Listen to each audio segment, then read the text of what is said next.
All right, welcome to episode 70 of the At Bad podcast presented by WARR Media, where we give you our thoughts on the latest Chicago baseball news as well as take a trip around the league.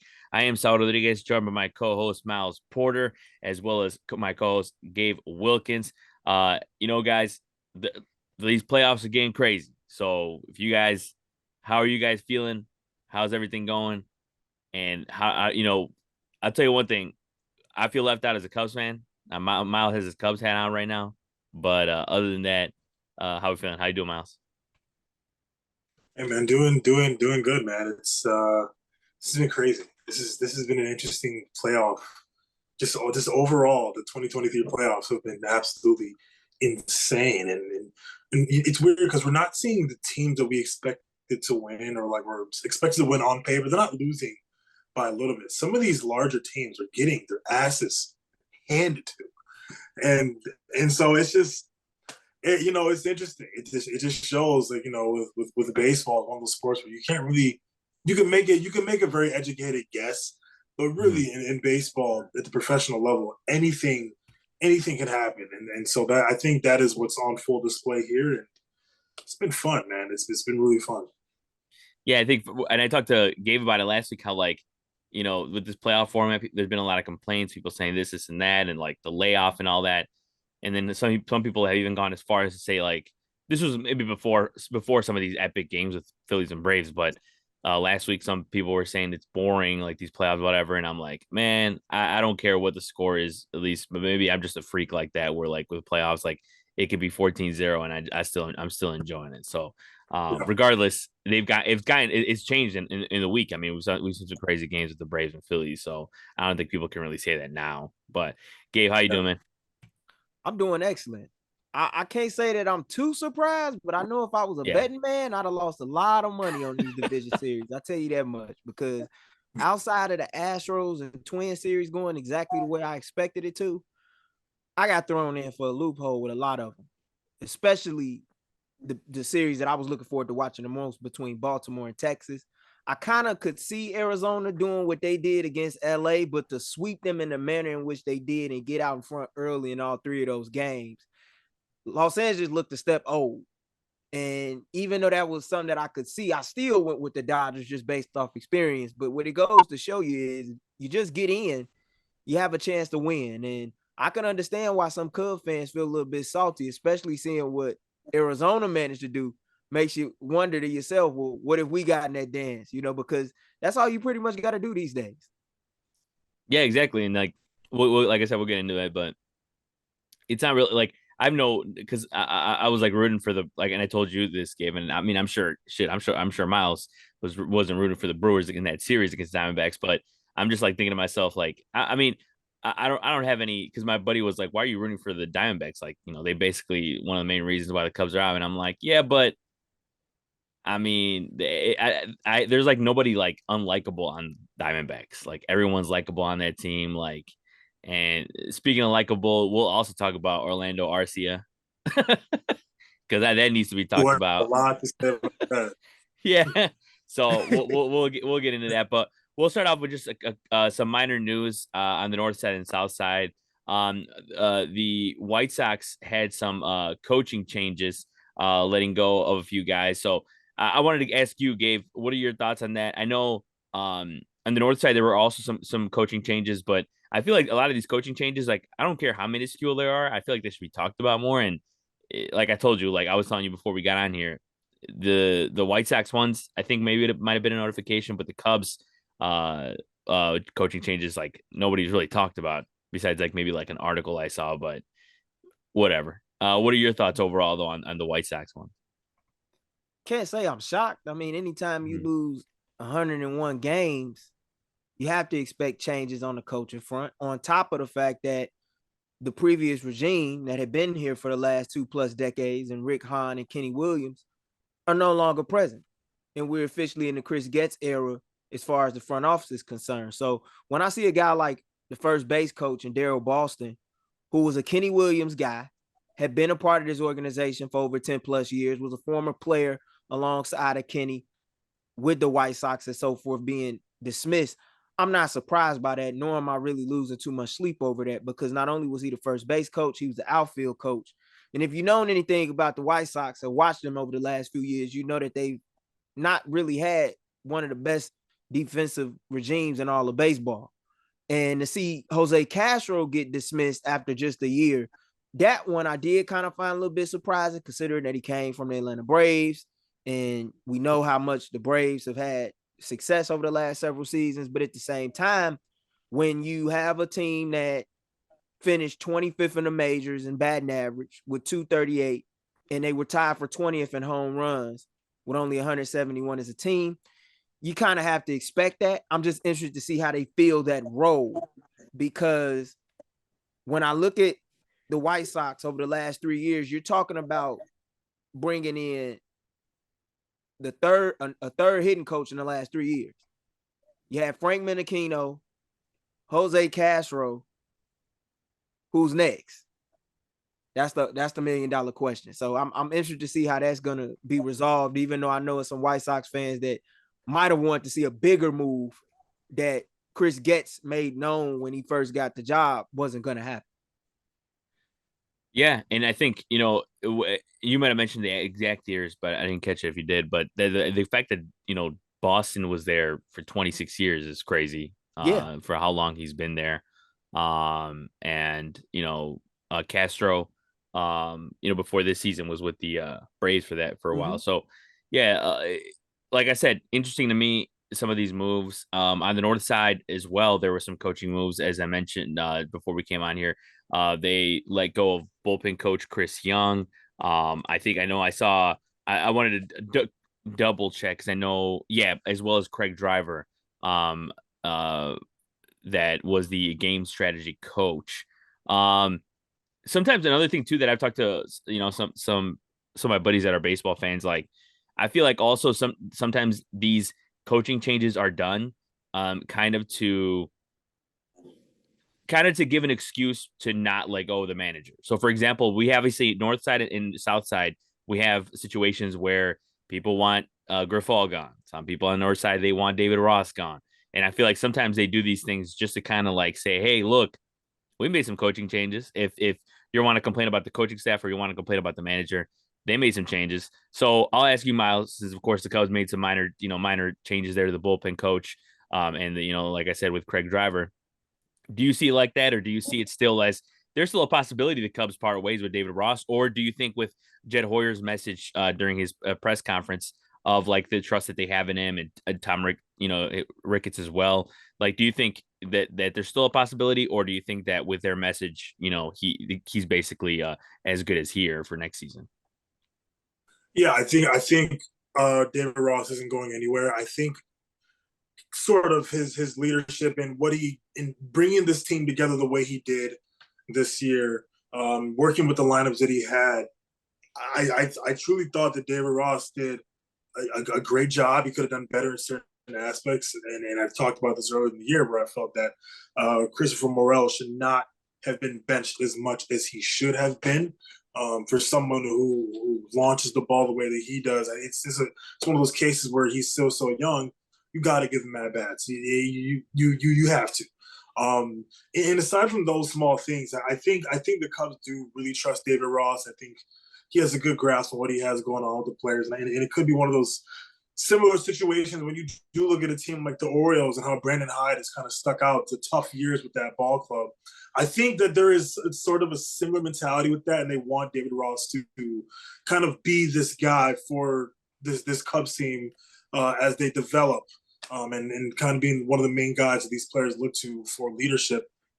I don't see him going anywhere, but I'm hoping that there's some conversation in the offseason about things that he could have done better. I'm happy that there have been some small changes around him.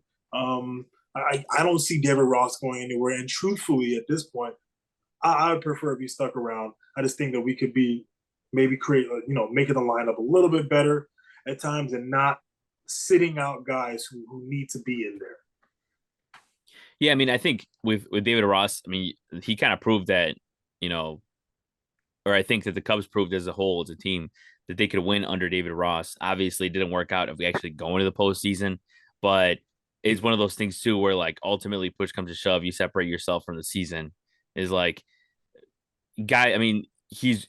And I think, I mean, I've said this before as well. Is that man? I mean, you also are only working with the cards you're dealt. Like you don't. He didn't have a whole lot. I mean, Gabe mentioned again, like just the bullpen, and they were tired, and the it wasn't David Ross's fault either that they didn't go out there and get any like more bullpen arms at the trade deadline. So yeah, you can make a really good argument on a lot of the stuff that happened ultimately that doomed the Cubs had nothing to do with David Ross. I mean, not nothing, but mostly it didn't have anything to do with David Ross. And I agree with you on the lineup things. I mean, it's one of those things too also where it looks like they might maybe giving him another shot, like one more, because I believe he does. I believe he has one more year on his deal. I could be wrong. um Mhm. so I think it's one of those things where they're going to let that play out. If something is going completely wrong, which I don't assume something goes completely wrong next year in the sense of like they fire him mid-season or something, but I think that I think that they know that they should add, and if they do add, then everything's going to fall into place, and he'll be able to lead this team to postseason berth or something. So we'll see what happens there. There's plenty of time to go in the off season for anything to happen. So definitely something to keep an eye on. But we'll transition now to the MLB postseason because of course that's what everyone's talking about right now. We're down to the final four teams, which is now the Astros, the Rangers, the Diamondbacks, and the Phillies. And man, you look at the NLCS, it's like the Diamondbacks and Phillies, just like we all predicted. Uh, like I mean, Phillies you could have predicted, but like, man, Diamondbacks, that's insane. But we'll go down the line, and we'll leave the best for last. And we already know the Phillies and Braves was the best series, or at least had some of the most exciting. So we'll start with the Twins and the Astros. Of course, the Astros went into Minnesota, won 3 games out of 4. You know what? I will say Minnesota put up more of a fight than I expected. I did obviously hope it went to Game 5 just to give it a little more some excitement there, but those fans of Minnesota showed up. You got to give Minnesota a little bit of credit there, and it was just the Astros is just too much, man. And another thing too is that people have been talking about Jordan Alvarez and all this stuff, but dude, you can make a solid argument that the ALDS MVP is none other than Gabe Wilkins' former boy. Well, he could still be your boy. Jose Abreu, Oh dude. yeah, he my boy. I don't hold grudges against players that won MVPs for the White Sox. Very few that's done that. No, still my guy. Exactly. Yeah. 2020 MVP Jose Abreu, dude. He could have easily been that ALDS MVP. Gabe, what do you think about that series? And also, what do you think about that combo of Alvarez and Abreu, who like those dudes had like damn near like 5 home runs in 2 days or something. Like it was insane. But what do you think about the series and just the way that obviously you being a Sox fan, seeing the Twins a lot more? What do you think about the Twins? Effort in that series and coming up short. Well, they did a hell of a job. Pitching kept them in the games for the most part. They didn't back down. I think a lot of that had to do with the fact that Carlos Correa, being a former Astro, had some pride on the line and probably let his teammates know how much it meant to him, and therefore you saw them put up a fight. But at the end of the day, they got put in their place. And their fan base, while I respect their fan base and the support and the loyalty that they showed packing Target Field the way that they did, remember what they said when they beat Toronto after the wild card round. They said, we won Houston. Well, coming from somebody who's seen his team get their ass kicked by the Astros before, be careful what you wish for. Be very careful what you wish for. And Jose Abreu, a guy that I have seen hit many home runs watching from afar when he's played at Target Field, did just that. Kind of reminded me of some old Jose Abreu moments when he was wearing the black and white for the White Sox. You know what I'm saying? So I was glad to see him get that moment. And I hope he continues on. And I was really happy for Jose. I tell you why, because I know a lot of people in Houston. I've been watching the Astros very much over the last decade or so, went to games and so forth from Minute Maid. I saw so many people in Houston when he got there and got off to a sluggish start, complaining, saying we should have never signed him. His power isn't there, not knowing he was playing through injury. And ever since he went on the IL later in the year, he's really started to pick it up. So I'm proud of him in that regard, as well as Dusty Baker, a guy that was oftentimes questioned for putting Maldonado in games. You saw what he was able to do. Did a great job calling some games for his pitchers and putting together some incredible game plans. And Yordan Alvarez, what more can you say about the man?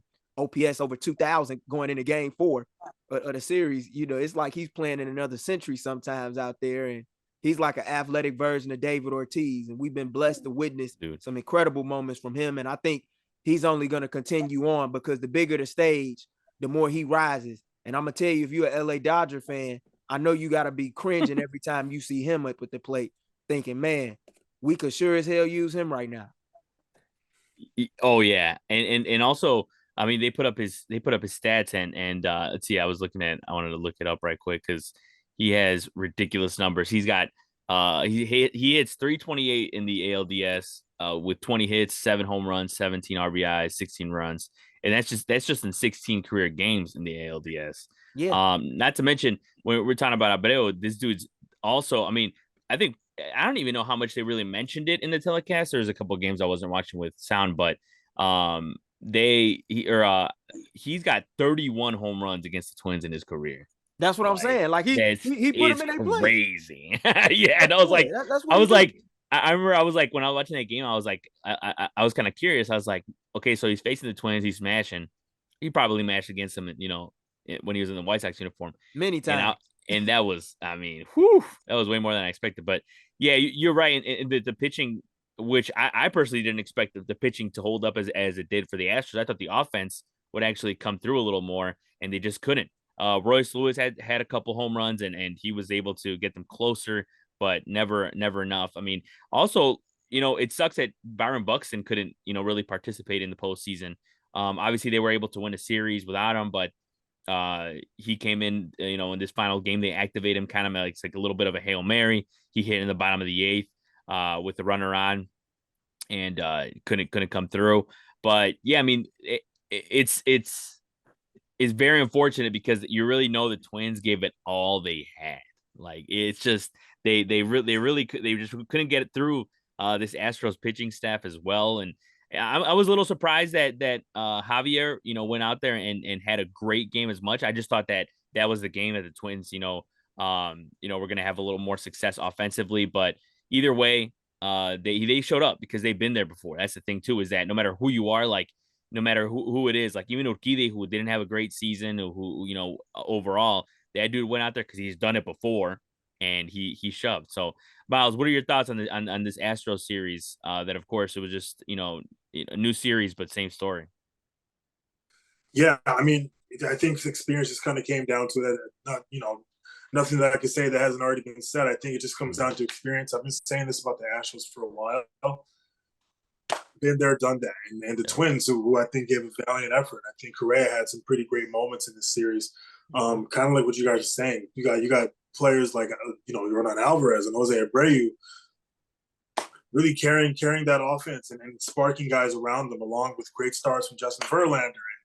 I just think that I don't want to say that they're outmatched, but I think this is just one of those things where the Astros have just been there. They know what they're doing at this time of year, and you know, we could look at the regular season and see how kind of, you know, it was kind of up and down in that race. At the end of the day, the Astros in the playoffs is a very difficult team to beat, and the Twins gave it a very valiant effort. And I think, you know, Twins fans should feel good about that. And even just taking one game from them, I mean that people consider that division the weakest division in baseball that the Twins come out of. So I hope Twins fans hold their heads high. Astros are really good at baseball, man. This team, it doesn't matter who they throw out there; they are a dominant ball club. So I'm not too surprised, but I think nonetheless, Twins fans should definitely hold their head up, especially the players. And to add to Miles' point real quick on that, I don't give a damn if you hate the Houston Astros or not. Right. This team has gone to 7 straight ALCS. If you don't respect that level of consistency, I don't know what's your point in even watching sports is. Because I like to see teams that are dominant at the highest level and when guys raise the stakes. And they've been able to do it no matter who they have inserted. we've seen guys that are no longer a part of this team, such as George Springer, Carlos Correa, move other places. They just insert other guys in, insert Jordan, insert Jeremy Pena, and they just do the damn thing, man. You know, Garrett Cole, no problem. Framber Valdez, he there, you know. Yeah, it's crazy, man. Year in, year out, and that's the thing. And I'll be honest. I transitioned from being like a Astros hater, completely like wanting them to lose, and it's up and down though. Because 2017, I was like, I was like, oh, I want them to win. You know, this is different. You know, they hadn't been there in a while. Blah blah blah. This, you know, they always do when you're the underdog, right? Yeah, exactly, right. So then. And then once they got, you know, once the scandal came on and all that stuff, I was like, all right, well, now I don't want them to win. And then now that, you know, now it's just, I'm like that. I'm thinking the same thing as you. Is like, man, you can't hate this. This is just like, they're just so good. The players are just so consistent. I mean, guys like Altuve, Bregman, they just get the job done.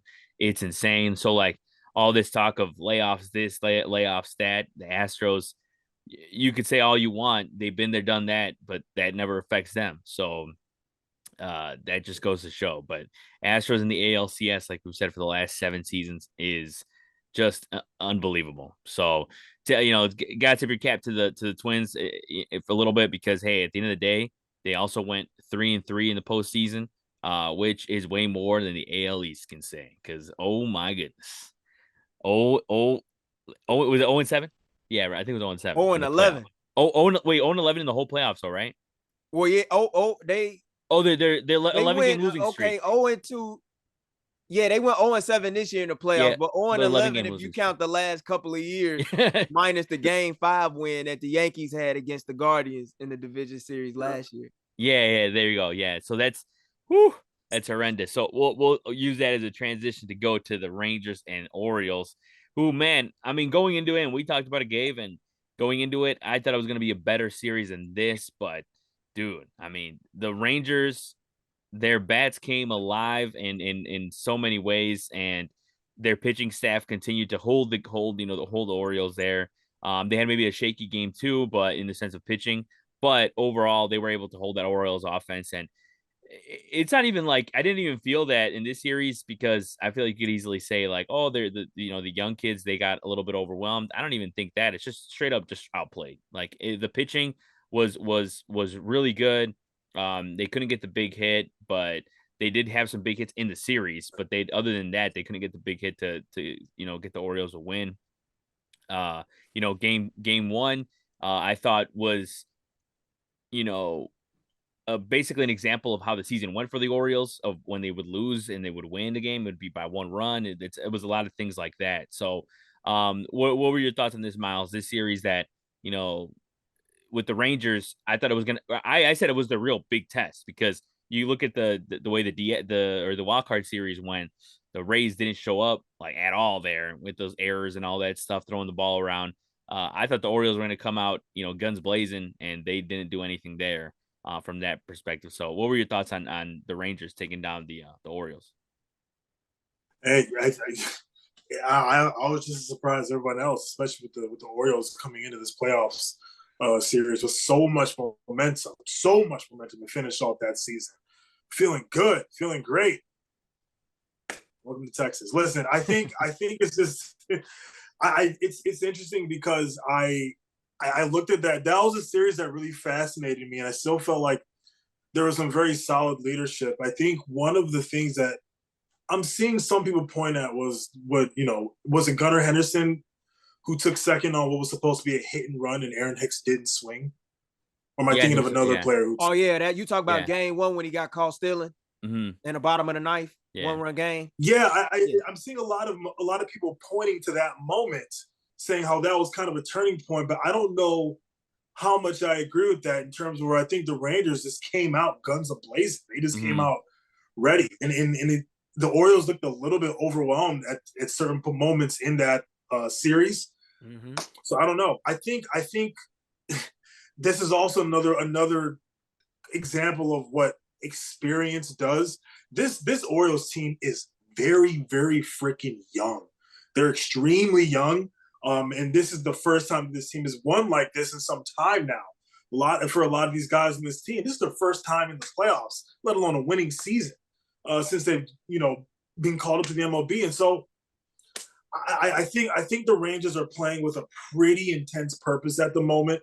I think they are always showing glimpses of this during the season, and now to kind of see this ball club come together even more, especially during that that ALDS series.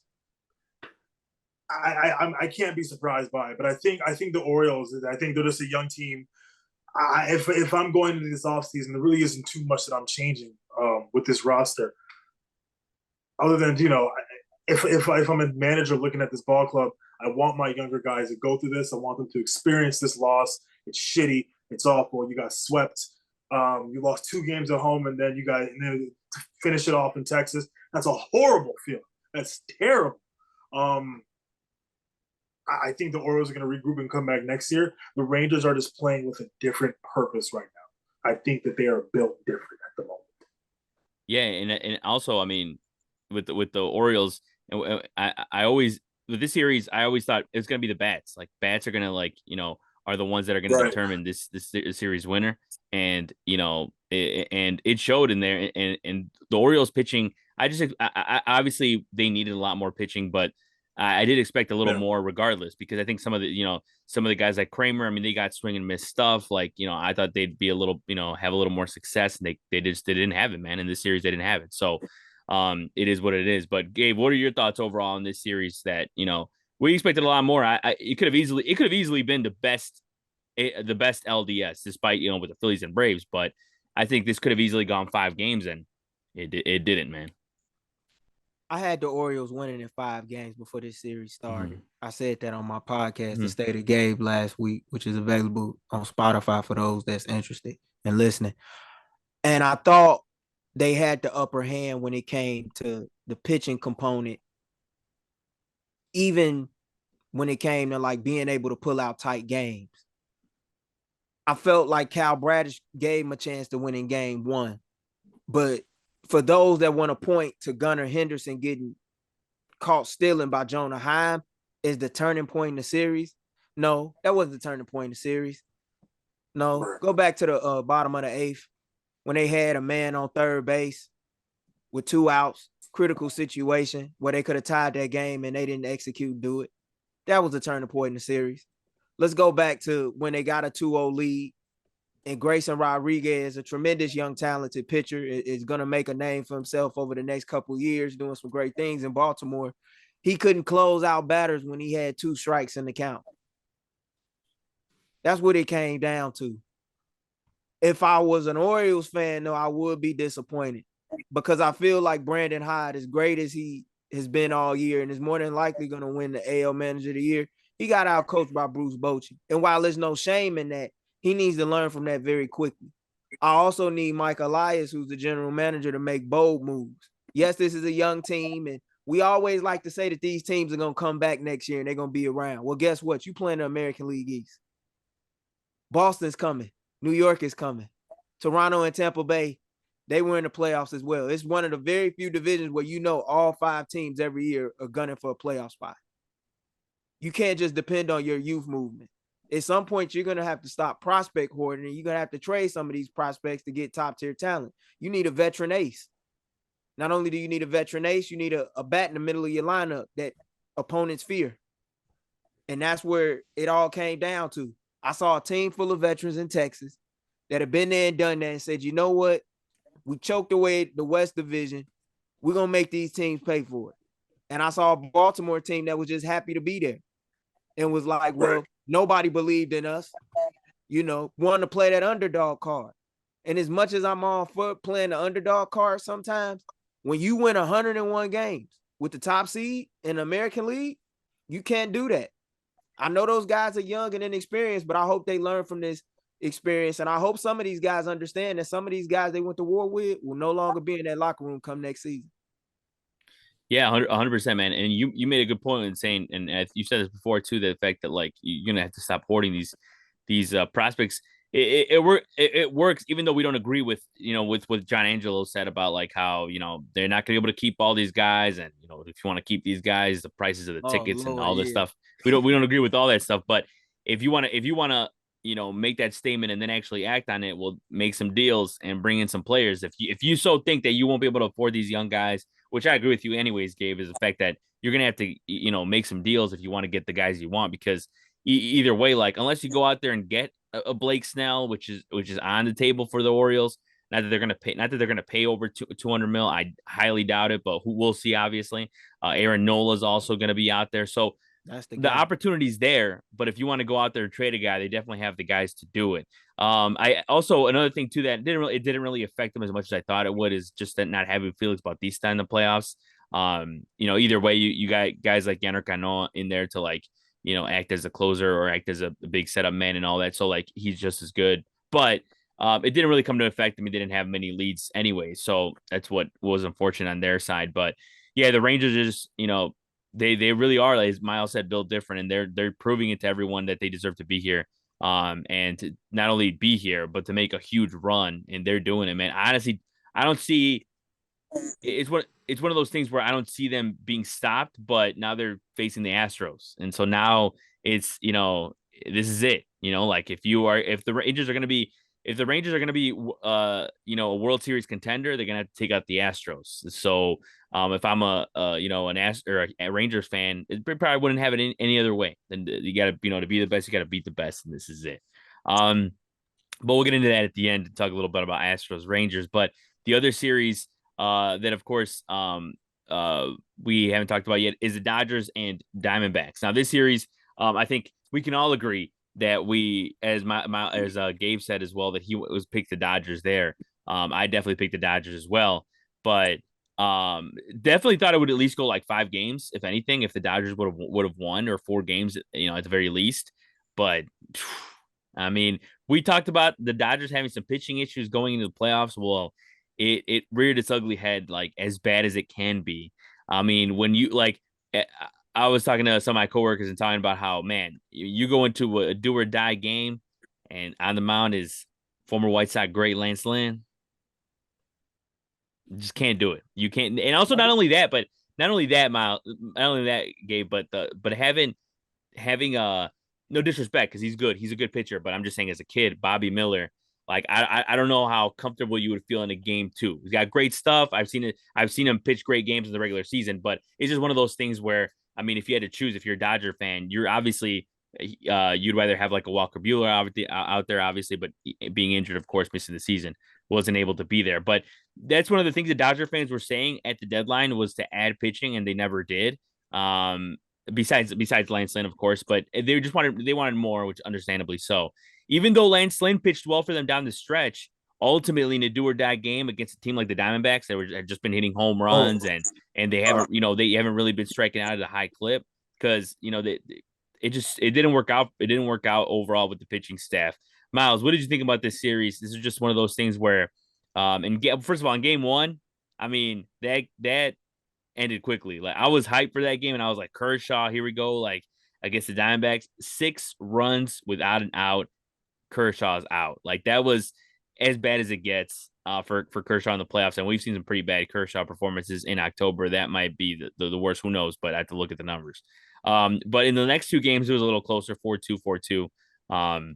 But yeah, Diamondbacks sweep. What do you think about the series, Miles? Wow, the D-backs. Oh my gosh. If I'm a Dodgers fan, I'm almost kind of bored at this point, where it's like, okay, well, yeah, during the regular season, all right, yeah, we're gonna win 90 plus games and make it to the playoffs just to get stomped out. And I don't know. I'm curious, at what point do the Dodgers look at Clayton Kershaw, and not in a sense where we are taking him out of the rotation for the playoffs, because that's not something you want to do. But at what point do the Dodgers kind of look at everything as a whole and think to themselves, okay, well, maybe we should start him game 2 or game 3. Maybe he's not our game 1 guy. That's where I'm curious. I think it was great that David Roberts, even doubled down on him starting that first game, because as a manager, you want to have the backs of all your players. But and if there was a game 4, he was like, hey, yeah, that's our guy for game 4. I just wonder. I understand that this is someone who is a Hall of Famer by regular season stats, obviously, but the playoffs is what matters the most. And I understand what Clayton Kershaw means to the Dodgers, to his teammates, to the fans, to the entire organization as a whole. I'm just curious. At what point do you think to yourself, okay, well maybe he shouldn't start game one. Maybe we should start in game 2 or game 3. That is where like I almost don't feel bad for the Dodgers because for years now we are doing the same thing over and over again. And in most cases, and I say most cases because he has had a few starts where he's been very dominant in the playoffs. But if you look at everything as a whole, it's pretty tough to look at. That's just what I wonder. That's a very rough start to a series. 11-2 at home. Oh my God. You talk about getting hit in the mouth as soon as you start. I don't know, man. And kudos to the Diamondbacks. This team is hot right now. And I always love to talk about teams that are playing with a purpose. They're playing with a purpose. I don't think the Dodgers were resting on their morals, but simply they just didn't perform well. They did not hit well. You look at how Freddie Freeman and Mookie Betts, combined, they were like 1 for 19, and the one hit that they had combined was an infield single. Mm-hmm. Two guys who know how to grind out at bats, two of the best hitters in baseball. Man, I just if I'm a Dodgers fan, I'm bored. The regular season isn't enough for me. Clayton Kershaw is having a dominant regular season, whatever the case is. That's not enough for me. How are we preparing for the playoffs? What is the game plan? Don't just throw guys out there because you think everything is going to go well and then whatever. It hasn't been like that since they won the World Series in 2020. And so if I'm a Dodgers fan, I'm pissed off right now because this is boring to me. This is boring. The regular season is fun, but it doesn't translate to the postseason. We gotta figure out a way to perform well in the postseason and kind of bring that home. And I've made this point about the Dodgers before. They are such a well-constructed team. But there's something about when they are in the playoffs, it just does not correlate very well. So I'm very proud of the Diamondbacks. And I don't know what the answer for the Dodgers are because it feels like they have so much firepower at their disposal. It's an interesting thing for me, and I wonder how they're going to go about that going forward. Because if it ain't working with certain things, you got to figure out a way to switch it up. I don't care if it's a Hall of Famer. You got to figure out a way to start off a series strong. But I will say I'm not laughing at Lynn, but like his reaction on the 4th home run, he gave up that inning. I felt bad for him, but I was laughing because I would have had that same reaction. And in each swing, he knew it was gone too. Yeah. The last one, he just put his head down and was like, you know what, take me out. So, I like the Dodgers. This is why it's kind of frustrating to me. So, it's interesting. Baseball, man. Yep. And that's the thing. They had, 4 home runs in an inning, which is a postseason record. And not only that, but the fact that Gabriel Moreno hit one foul, he rounded the bases. They reviewed it. It was foul. And then he came back, strained it out, and hit a bomb to left center. That was hilarious. Because I was like, dude, they literally hit 5 home. Like, basically, I mean, it was foul, but almost 5 home runs. They rounded the bases 5 times in an inning.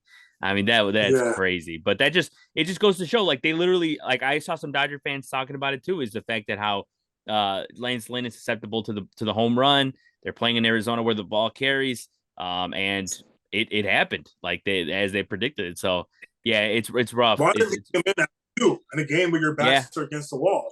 As soon as you give up 2 or 3, I'm taking you out. Yeah, that's it. You know how many times we don't watch Dave Roberts? True. Not know how to manage starting pitching, let alone a bullpen.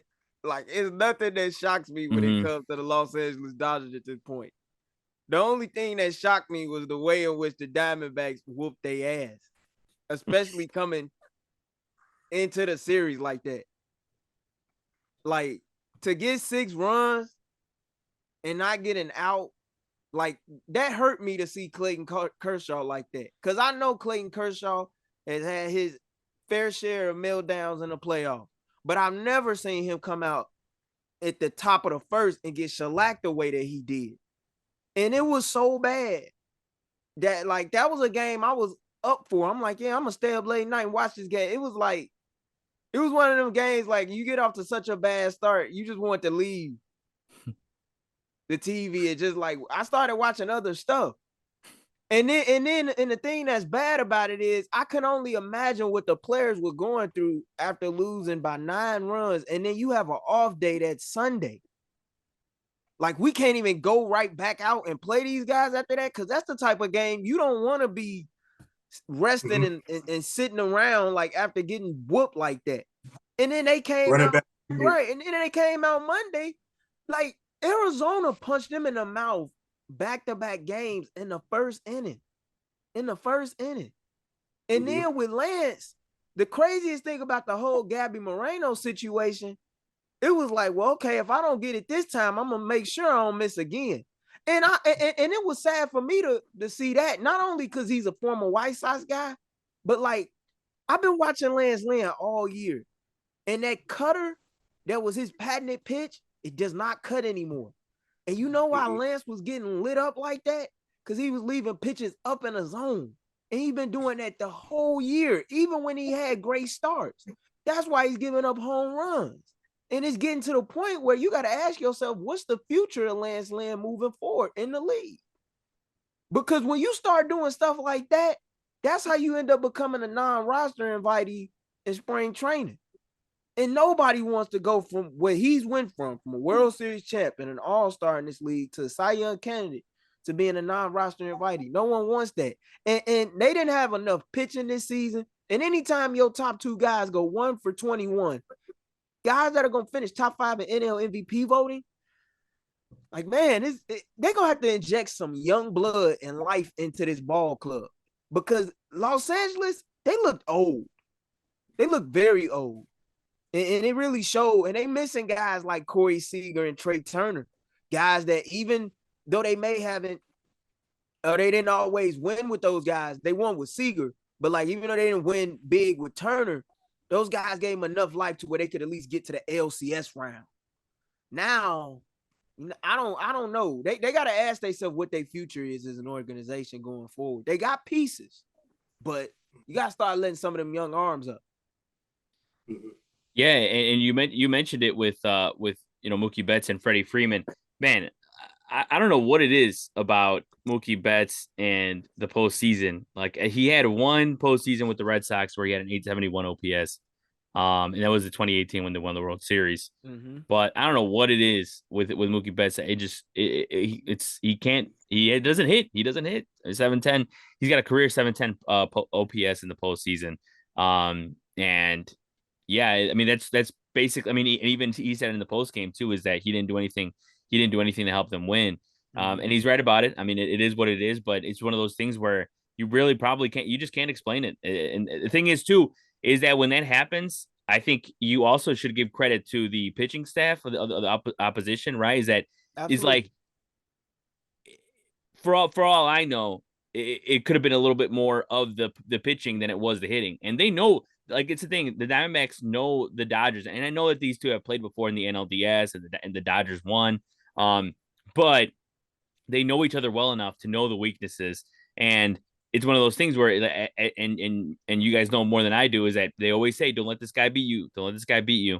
And certain guys in that lineup, and they didn't let Mookie Betts or Freddie Freeman beat them, and look what happened. So give credit to the Diamondbacks pitching staff that they had fought go game 1. He did his job. And then Zach Gallen was amazing again. And he got in a little bit of trouble at the end, but he mostly did his job there. And he just did some ace stuff there. And they did what they had to do. So credit to the Diamondbacks.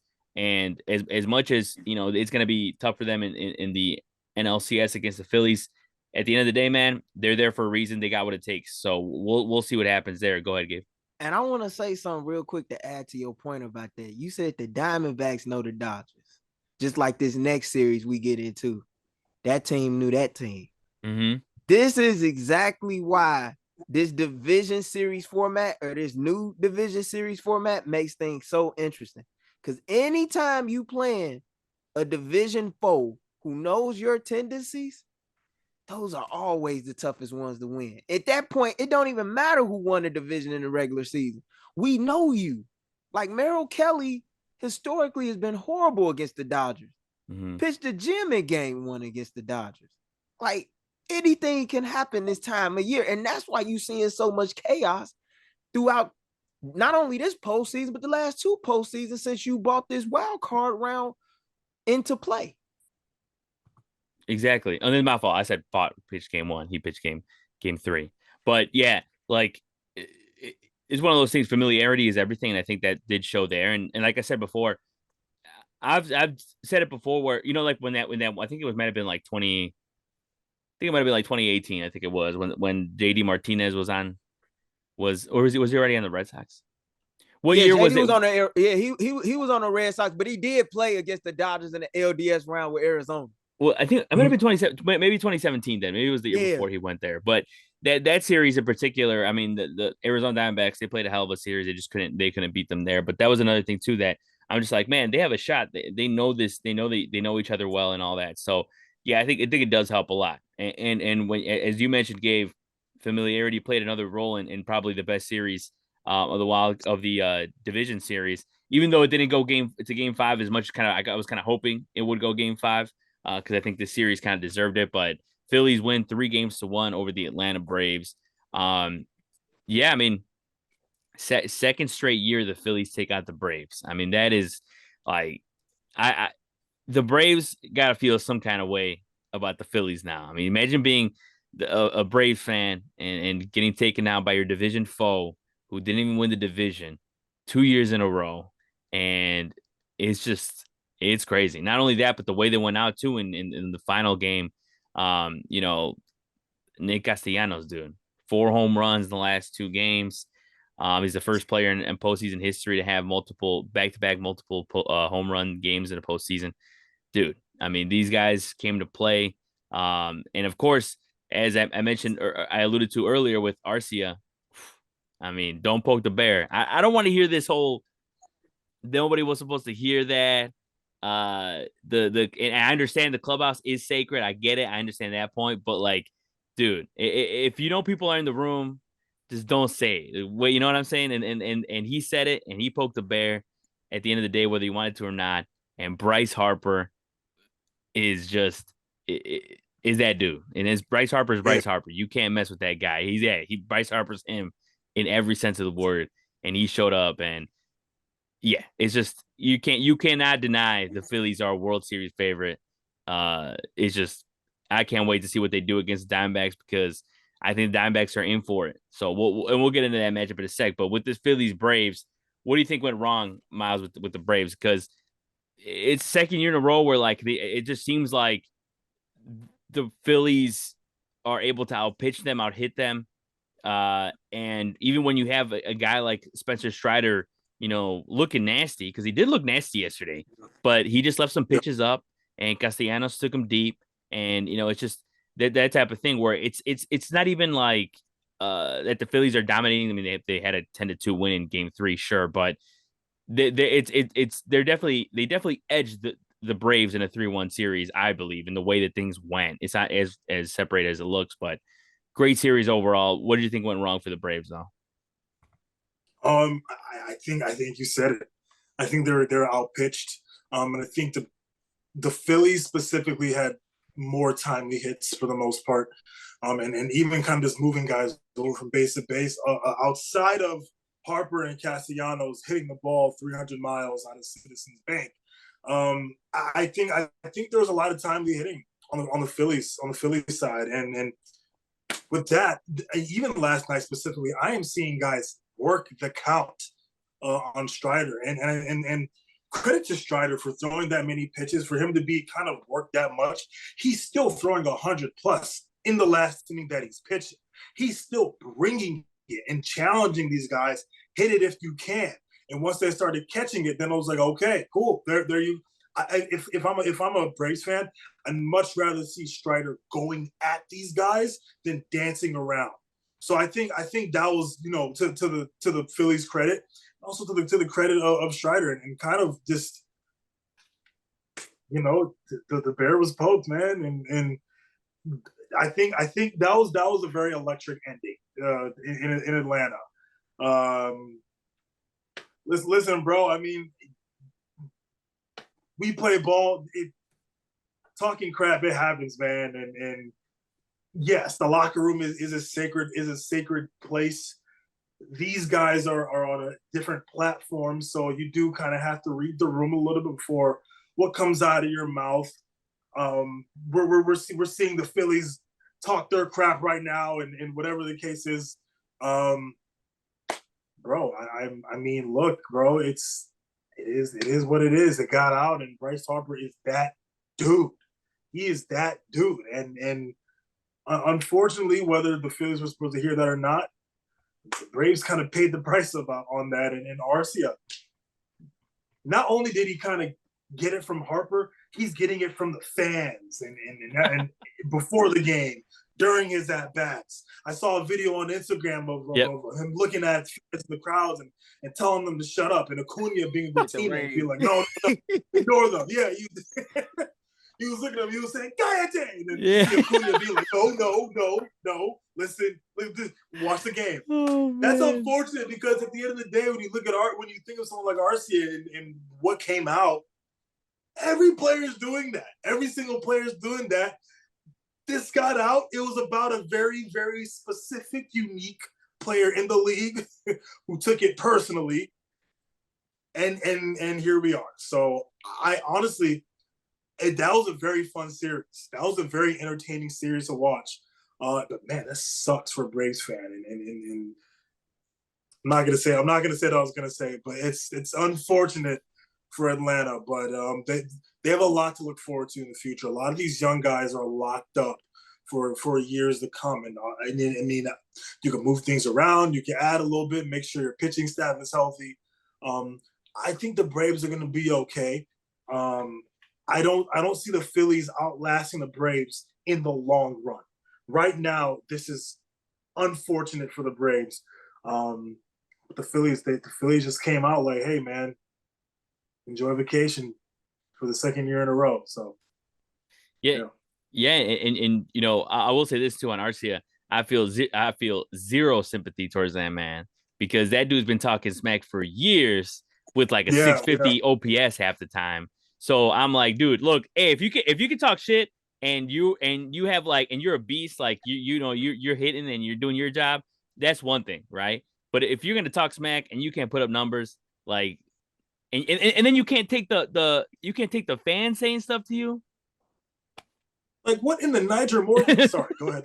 So, no, I'm just saying that's all I had to say is like, man, if you can't take it, then you're in the wrong profession. Because, dude, like, and you're in Philadelphia, like, what do you possibly expect? The most obnoxious sports fan. Yeah, exactly. They were screaming before I can't stand Philadelphia sports fans.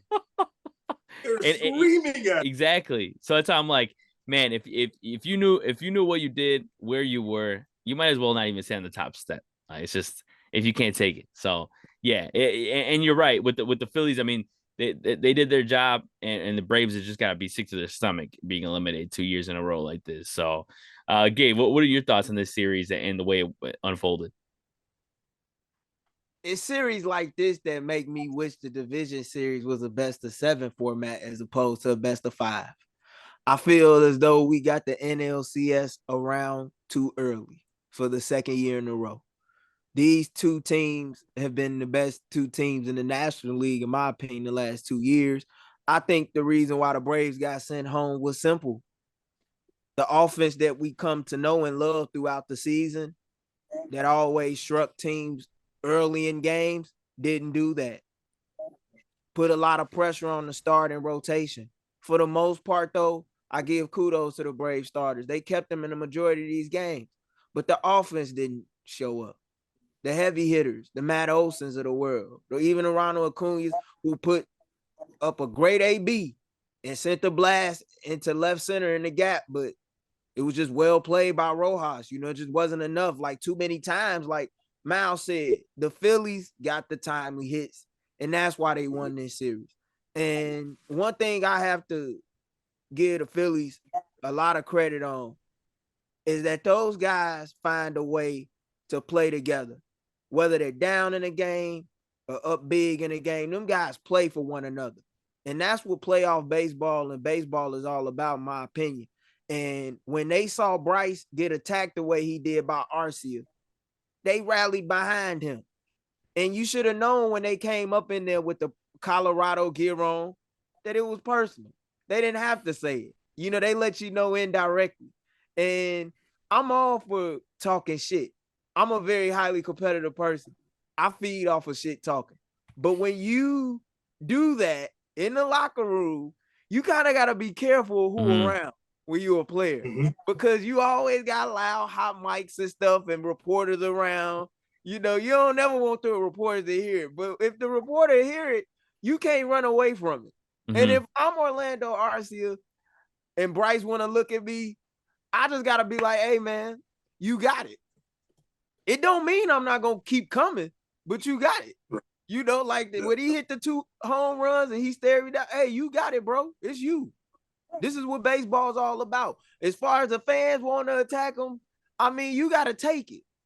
You know, it's already public information at this point, but they got beat. And it's unfortunate because this is a Braves team that all year long has been great. And yeah, they are going to be around, Miles. They're going to have a great future. But man, you hate to lose to division foe like that back-to-back years, especially during a season in which you had so many spectacular moments. Like, it's going to be hard for me to look back at the 2023 Atlanta Braves season and tell people like that team got knocked out in the LDS round. But due to the new format of the division series, where you have these division matchups that didn't used to happen, you know, like, because back in the day, that wouldn't have happened. Like, Phillies would have played the Diamondbacks in the LDS. But now, anything is fair game. These division titles don't mean anything. Just get in and you have a chance to win. It's that simple. Yep. And I was telling, I definitely don't wish this on the Braves or anything like that, because I honestly have no dislike. I mean, Arcia, I talk smack about Arcia, but that's because he's Arcia. But the Braves, I have no ill will against the Braves whatsoever. But I will say this, that I tweeted it out. I said they ran out of gas because they used all their gas against the Cubs. Am I right, Miles? They went too hard against the Cubs. Right, they went. Sorry. These dudes went so hard against the Cubs. I get you were trying to play for you know, home field number 1, but it's like, bro, you Braves, you guys, whatever. Look, you played too hard against. But anyways, no, Plot I was gonna say it, drop it on purpose. They knew they were gonna happen. They say it knew this was gonna happen. So I say, you know, that's why I did that. But no, what I was gonna say was, I was like, man, can you imagine if this is another like, you know, they win a World Series and they go on a stretch of 15 and of not winning a World Series, just getting to the postseason, because that's what happened, you know, in you know, early 2000s, right, where they won in the 90s as well. They won in 95 the World Series title. Then they went on to go to the postseason for like 15 years in a row or something like that, right? Or don't win hurt a division. My heart like that, Saul. Those are the Braves teams I fell in love with. You know, I became a Brave fan privately, even though the White Sox are my main team, because they used to be on TBS all the time. So I grew up on Glavine Smokes, Maddox, Jones, and them boys, man. Like, that used to hurt. Even though I was a big time Yankee fan too. Like, I'm a lover of baseball. Like, I never could understand how they won 14 straight East crowns and only won 1 World Series. Just one. That's always been baffling to me. Yeah, it does look like that. And the crazy part is they won the World Series without Ronald Acuna. Yeah. It had Jock Peterson and Jorge Soler hold it down. Like, dude, I mean, that's almost like the Nationals winning without Bryce Harper. Like, it's just insane how things happen sometimes, and like how, you know, you can make an argument, hey, the players rally around not having their star or whatever. There he is. They're yelling. I'm gonna be thinking about that till next year. It just how man. that's when Acuna was like, yo, dude, chill out, like, let's just watch the game. Yeah. Oh my god. But no, yeah, that was crazy. But I think moving on now to the championship series, there's 4 left, and you know, as we, you know, mentioned before, it's all Texas in the AL. and then of course it's the Diamondbacks against the Phillies, who are playing in the postseason against each other for the first time ever. So that's pretty cool as well. We'll start there. We'll start with the Phillies and Diamondbacks. Um, these are two teams that a lot of people maybe didn't expect them to be here. I mean, obviously, if you're a baseball head like us, not too surprised the Phillies are here, but they were facing the Braves, who of course are had one of the best offenses since like the 50s, dude. Like they were amazing, and a lot of people expected them to be here. But this is still going to be a good series. I think that people are going to underestimate the way the Diamondbacks have played, and they're gonna the Diamondbacks are going to hold their own because their offense has been clicking, man, just like the Phillies offense. The Diamondbacks have been getting big hits when they need them, and guys like Etel Marte and Gabriel Moreno, like dude, they're playing with a certain kind of grit that I think that them being on the national stage is going to garner them a lot more fans, and people are gonna see it. Not only that, but having a true ace like Zach Gallen also, and having guys like Merrill Kelly, I think they're gonna make their presence known for sure. But what do you think about this series, Gabe, and who do you think comes out on top eventually on this one? Man, I gotta give a shout out to Ketel Marte because that was a guy I want the White Sox to target, and I thought he needed to get out of Arizona at one point just to really show the country what he's made of. But he's flourishing there. When I think of this series, I see a team that's experienced, been there, done that in the Phillies versus a young and up and coming Arizona squad that I think is a year ahead of schedule. And I think it's gonna be a fun and entertaining series, but when it's all said and done, I think the Phillies just have too much. And I think the Phillies will win this in 6 games. I'm gonna give Arizona 2 games because those guys don't back down. I hope Gabby Moreno is healthy. I know Mm-hmm. he had to lead a game because his hand swelled up on him in Mm-hmm. game 3 the other night. Hopefully he's good to go. And because they're gonna need his bat and they're gonna need his presence behind that plate. And Merrill Kelly and those guys, they got some talent, but I think Philly just got too much pitching. And I think that offense is just going to prove to be too damn much for him. I mean, because if Zach Wheeler can continue to dominate like he's been doing his last 2 starts, and Aaron Nola, they're going to be tough to beat.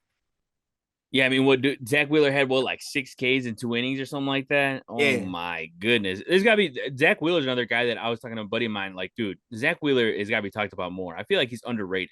Like, I feel like he's not talked about enough. Like that dude could easily be the ace of any staff in the league. So, and I mean, yeah, he's gonna definitely give Diamondbacks, a lot to take in there. Like it's gonna be insane. But He need to thank his wife too, man. Because if it wasn't for his wife, he'd be a White Sox. Oh yeah, that's what happened, right? Yeah, his wife wanted to stay on the East Coast. Oh my god. Yeah, no, and I was what I was thinking about the White Sox when also when Harper was saying how like he's like that's why I came to the Phillies because of the fans and all this craziness and all that. And I'm like, damn, like When I look at the Phillies, I'm not gonna lie. I look at a team. I'm like, a lot of those guys I wanted in yeah, 2021. I was like, yeah, we got to go get Castellanos. Like yeah, that's the team. As a fan, I'm not gonna lie. I'm kind of like, I like you guys. That should have been Yeah. me. yeah. No, yeah, no, complete. I mean, Cubs fans are right there with you. I mean, Castellanos was a guy I that remember. fans begged them to re-sign, I and they remember. didn't. And it feels like the same thing with Bellinger. People are going to be begging them to re-sign Bellinger, and they're not going to do it. And so, yeah, I don't know. So let me tell you, man, Yeah, let's not talk like that, and let's just, Yeah, I know. Yeah, that's tough. Cause pray for I the don't know. best. yeah, he letting it be known a little bit too early. Yeah. I'm like, man, I'm hopeful, but I have a low If we don't get expectation. Bellinger back and he suck next year, I don't feel bad for the Cubs. I will say this. I will say this also is like if you don't get him, then you better go out there and actually get a Pete Alonso or a Juan Juan Soto, Soto. whatever, Mm-hmm. something like that. But conversation for a different day, I guess. But Miles, what do you think about the series? I agree with Gabe in the sense that the Phillies are gonna win or the Diamondbacks will win a couple games because I think that Zach Allen will have another masterpiece or something and Fall will pitch will hold his own because he's a really talented pitcher. So I think they'll hold their own in that sense. But what do you think about the series and how do you think it ends? I definitely got the Phillies going, but I think, like Gabe said, I think the D-backs are going to put up quite a fight. I think Tommy Pham is kind of coming to his own. Christian Walker has been very fun to watch at the plate. Ketel Marte, it's great to see him on this level at this stage, showing everyone, hey, I'm that dude. I look at this Phillies ball club, and I just feel like this team is so deep. Also with them starting in Philadelphia, that's going to be really tough for the Diamondbacks. For the relationship between the Phillies and the Phillies fans right now is something I haven't really seen in some time. And like I feel like I haven't seen something like this unless it's like the Cubs convention or whatever. There's a very big sense of community going on with this ball club, and I think they have so much. They have so much support for another from the fan base, from the management. I don't see a reason why the Phillies are not going to win this series. You obviously got Bryce Harper being great. You got Castellanos hitting the ball well. Trey Turner coming into his own during this postseason. I just think that the Phillies have so much that they're playing for at the moment that there's no one who can stand in their way and deter them from feeling as good as they do. So if I was a betting man, I'd put my money on the Phillies. But then again, baseball is weird. The season has been very weird, so anything can happen. I just think the Phillies are hungry, man. They tasted that World Series last year. They're like, nah, we're going back. And there's no one that's going to stand in our way. We don't care who we play. We're going to handle our business, and we're going to have a trophy up in Philadelphia.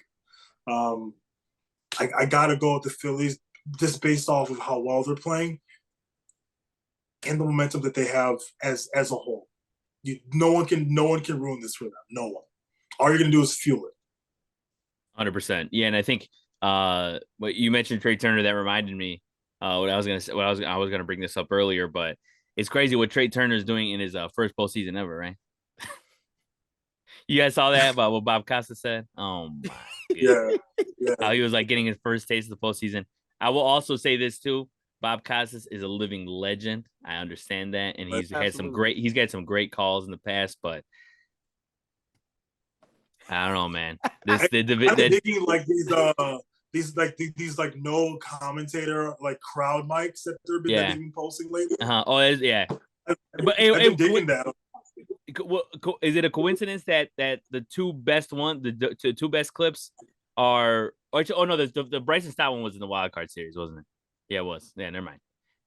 But no, yeah, I was gonna be like, is it a coincidence that the two clips with no commentators is the one with Bob Costas? But no, it was just one of them. It was one of them. But yeah, it's one of those things. But commentators, I could talk about for hours. Which commentators are horrible in this playoffs and all that, but that's neither here or there. But yeah, these that NL wild card series is going to be good, but I don't think it's going to touch how good this AL championship series is going to be, because man, in all Texas, everybody get your cowboy hats out. It's an all Texas ALCS.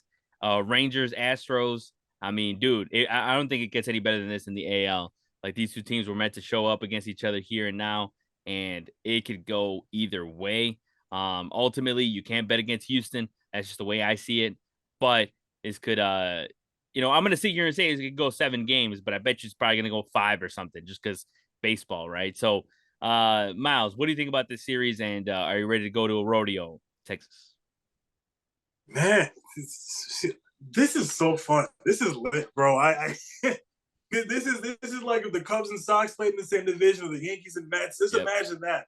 This is gonna be fun. I don't know.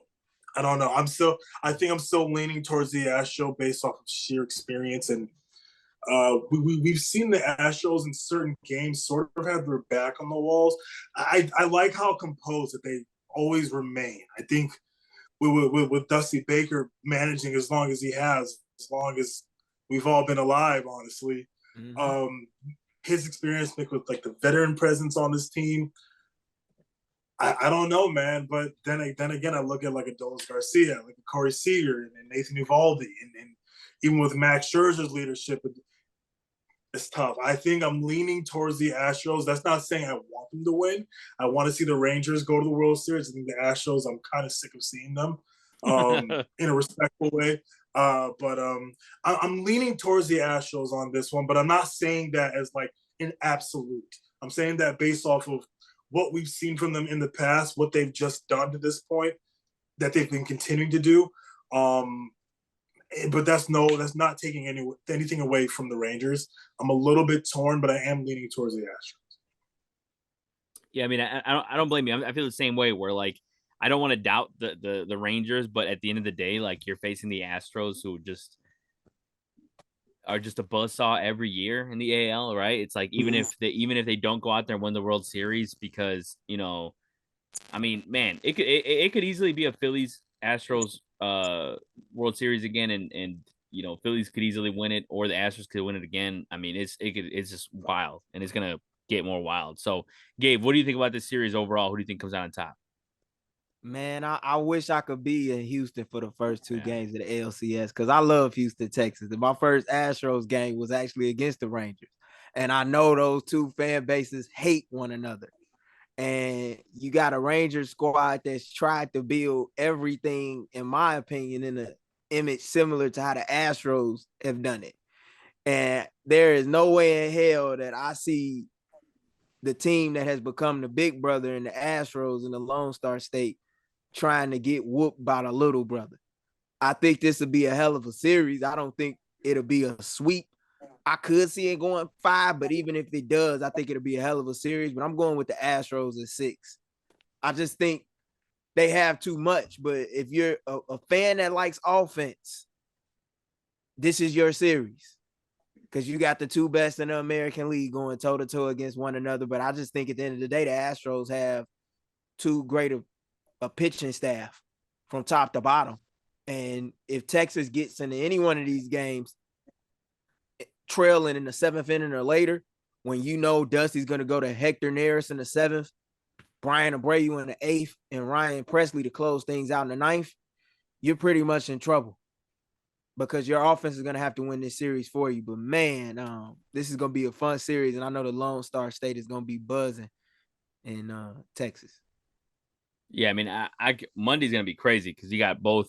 Of course, the ALCS kicks off on Sunday, but the ALCS and NLCS double headers on Monday, so that's gonna be a crazy day for baseball because that Texas traffic, woo, that I-10, I already know, man. Like I love Houston, Texas. A lot of people don't know this about me, but like that's one of my favorite cities in America, my favorite city in the South. So, and Dallas Fort Worth is nice too, but like Houston, that traffic like around rush hour, there's a lot of people gonna be calling off work. I can tell you that in both cities. yeah, I always hear that. Honestly, I always hear that Houston's underrated. Like people don't talk about Houston enough, and it's still a Huge. growing city. It's still growing. I mean, Texas. People talk smack about Texas, but I think it's also like, it's very generic statements that have nothing to do with like some of the best, because they have some of the best cities that are growing, like Austin, Houston, Yeah, like Dallas is great. Like yeah, shout out to our boy Kyle Means out there in Dallas. Yep. The boss man. yeah. So yeah, I mean, it's like it's. I think it's people give it a little bit too much hit on there, but yeah, dude, this series is gonna be crazy, and it's gonna be fun to see all Texas series, and just the fact that these two series are they're very different from each other. I think that's the best part about it because I think people might sit here and easily say the Rangers, and Astros won, and I'll say it myself that it looks better on paper, but like I said, Diamondbacks are going to put up a fight. I think that's what's going to make that NLCS a little closer than I think a lot of people think. So hopefully they're two good series, because I mean this postseason is really kind of like has gone upwards, and it continues to go, and I hope it continues to keep going upwards and more with more excitement and all that. But I think that's a good place to end things for this edition of the At Bat Podcast. I want to thank Gabe Wilkins, who, of course, like you said, you can check out his State of the Gabe podcast, available exclusively on Spotify, as well as Miles Porter. Thank you for joining me, man, and appreciate everyone watching. For Saul Rodriguez, this was the At Bat Podcast. Everyone enjoy the postseason.